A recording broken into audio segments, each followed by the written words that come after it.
the rail to remind Jeb he hadn't been fed yet. "I haven't had my coffee," he told the quarter horse, as if the animal could commiserate with him. He hardly ever rode anymore, but kept the horse for company. He fed the gelding, then returned to the kitchen. Cursing his sister and her obstinate ways, he wrote a grocery list. If he was going into town, he'd make it worth his while, and hurried toward his pickup. The October wind felt almost hot in his face. A few minutes later, he drove out of the yard, sparing a glance for the bison grazing stolidly on either side. He moved the herd on a pasture rotation system. Later in the day, he'd separate the weanlings and feeders from the main herd. Buffalo ranching. He'd made the right decision. They were hardy animals, requiring less care than cattle did. The demand for their meat was growing and often exceeded supply. Business was good. Currently, his females were worth more as breeding stock than meat. Just last week, Jeb had sold one of his cows for a healthy $5,000. To his surprise, he enjoyed the 50-minute drive to Buffalo Valley, although he rarely ventured into town these days. Usually, he preferred to drive with no real destination, enjoying the solitude and the changing seasons and the feel of the road. When he pulled into town, he was immediately struck by the changes the past 10 months had brought to Buffalo Valley. Knight's Pharmacy was, and always had been, the brightest spot on Main Street. Hassie Knight had been around as long as he could remember, and served the world's best old-fashioned ice cream sodas. He'd loved that place as a kid, and had considered it a special treat when his mother took him there on Saturday afternoons. Like Marta Hansen, Hassie Knight had been a friend of his mother's.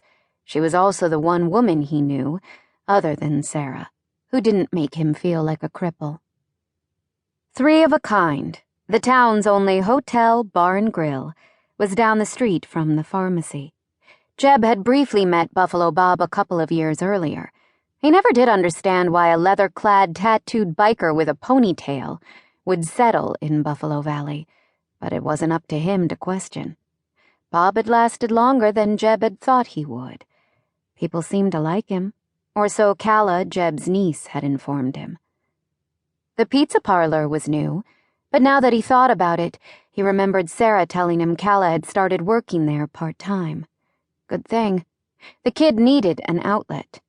She was 15 and full of attitude. Jeb suspected that Dennis and his sister would have been married by now, if it wasn't for Calla. Sarah's quilting store came into view next, and despite his irritation with her, he couldn't squelch his sense of pride.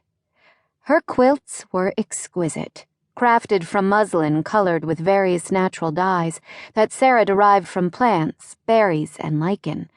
She managed to make something complex and beautiful out of this hand-dyed muslin, combining traditional methods with her own designs.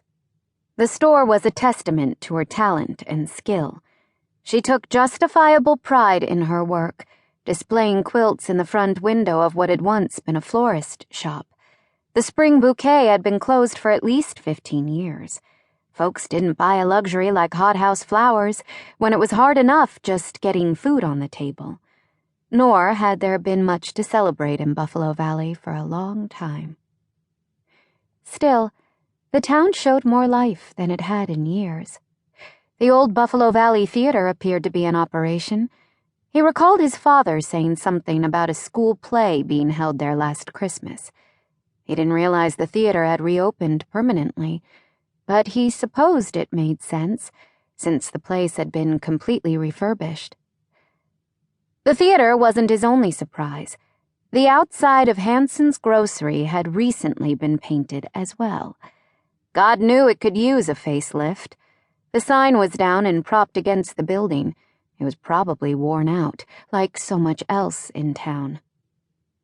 Not delaying the unpleasant task any longer, Jeb parked and headed toward the grocery, determined to be as cold and aloof as possible until Marta Hansen got the message.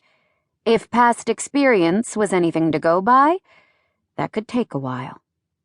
"Hello." He wasn't 2 steps into the grocery when a friendly voice called out to greet him. His reply was more